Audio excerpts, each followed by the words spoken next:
and across a lot of different companies and businesses in the area. Reason why is technology. Technology's here. It's been here for years. If you take a survey of most people in the area, most people do have computers. There is a small percentage of people that do not have computers, but there's also libraries and other resources where they can utilize computers at a free charge.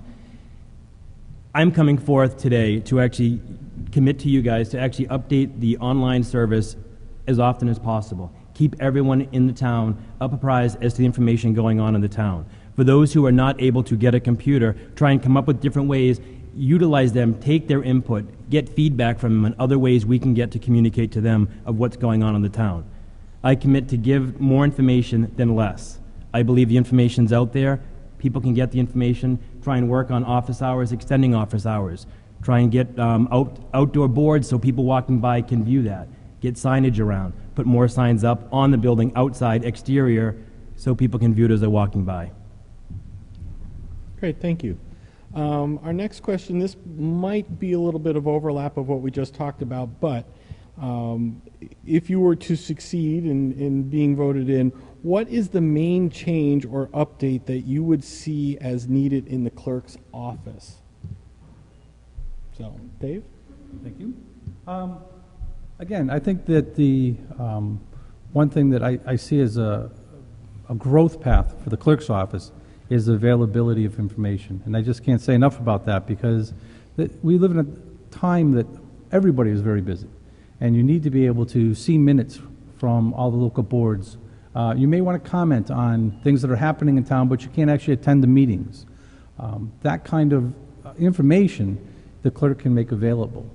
I think, the use of, tools such as email and things like that, make it very, an exciting way to communicate with people, as well as being there behind the counter every day and, actually talking to the people.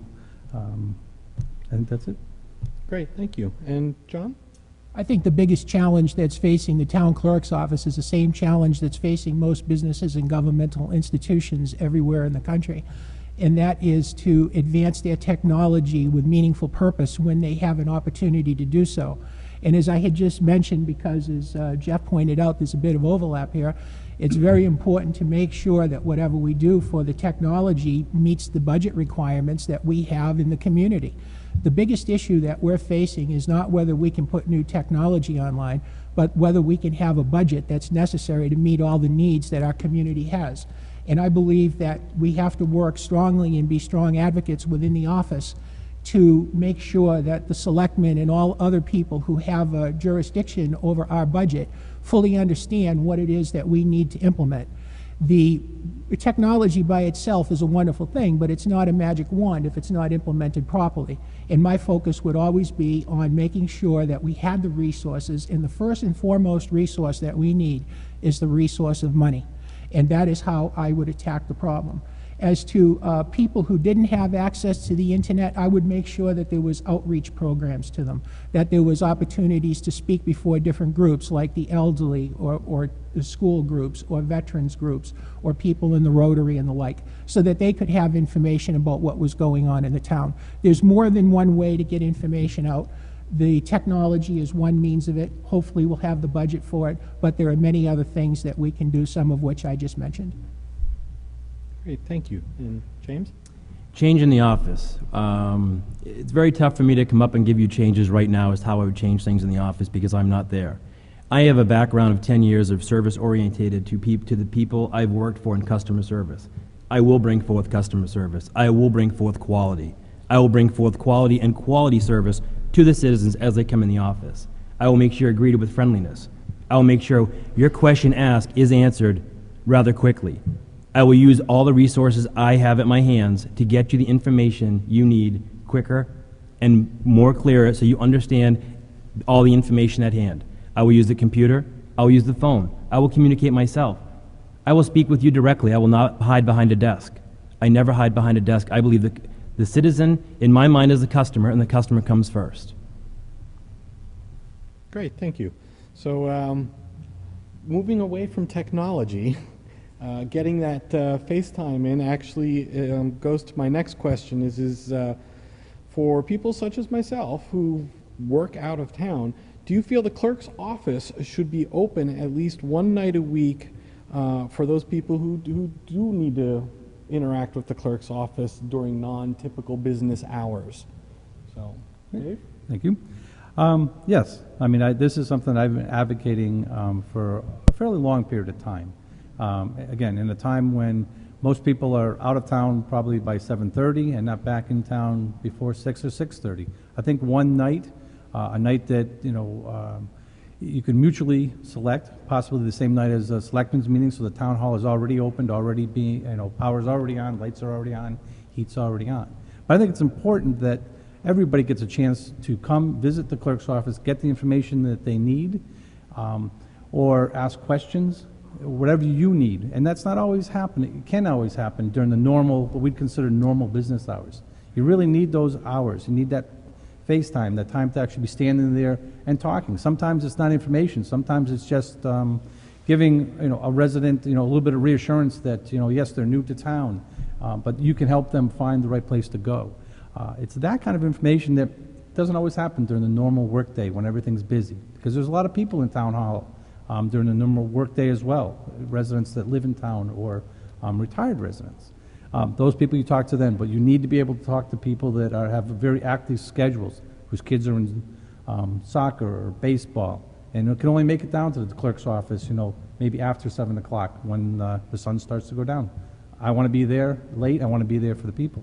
Thank you. Great, thank you. John? Well, I think that can be done, and I think that I could do that because I think the opportunity for the town clerk to make changes within the office that would better meet the needs of the townspeople is definitely a step in the right direction.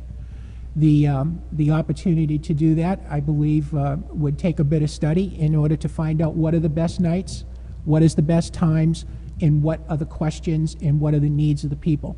And once we find out that, I definitely believe that can be implemented within the next year. The very first time we go into the office, on the very first day, we're going to hit the ground running, whichever of the three of us wins this race. And I think that is definitely something that we can work toward because it's in the best interest of the town. Great. And James? I definitely have to agree with John there, and the fact of, listening to the citizens as your comments and suggestions of office hours.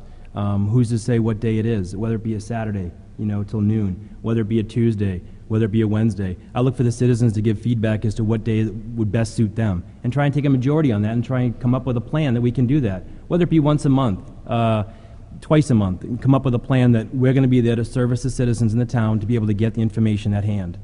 We don't want to have the doors closed. We want to be able to be here for service you and get the information at needed. Not a problem with working late. We can work right before the selectmen's meeting.